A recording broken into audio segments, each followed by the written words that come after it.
अस्सलाम वालेकुम फ्रेंड्स, आज हम बात करने वाले हैं पेज विंडोज़ की।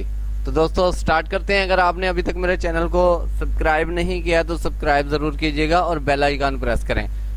अगर आप मेरी कोई प्रीवियस वीडियो देखना चाहते हैं तो मेरे चैनल पे चले जाएं, आपको कंप्लीट कोर्सेज यहाँ पे मिलेगा। दोस्तों हम बात कर रहे थे विंडो की, व्यू में, और ये देखो विंडो पे मैंने प्रेस किया तो ये देखें आप, ये दो विंडो हो गई। मैं इसको फिर से क्लोज करता हूँ और सिंपली आपको फिर बता न्यू विंडो, ये देखें दो विंडो होगी मेरे पास। उसके बाद मैं फिर से न्यू विंडो, आप देख लें मेरे पास तीन विंडो होगी एक जैसी। आपने जो लिख रखा होगा, जो भी आपने पैराग्राफ या जो आपने डॉक्यूमेंटेशन कर रखी होगी, उसकी डबल विंडो होती जाएगी। उसके बाद हमारे पास एक और ऑप्शन है अरेंज ऑल का, तो इस पे मैं क्लिक करता हूं तो वो तीनों विंडो मुझे यहाँ पे शो कर देगा।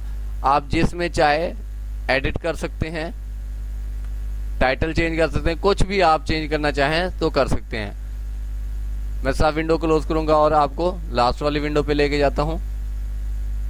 और हमारे पास एक और ऑप्शन है सेपरेट का, यहाँ से आप अगर अपने पैराग्राफ को डबल करना चाहें तो कर सकते हैं। अभी ये दो विंडोज हो गई, ये वाले अलग और ये वाले अलग। आप अगर इसको चाहते हैं कि फिर से पेज हो जाए तो फिर से आप रिमूव पे क्लिक करेंगे और एक पेज बन जाएगा। उसके बाद दोस्तों हम आज के लिए इतना ही काफ़ी है। Thank you for watching my video. अल्लाह हाफिज़।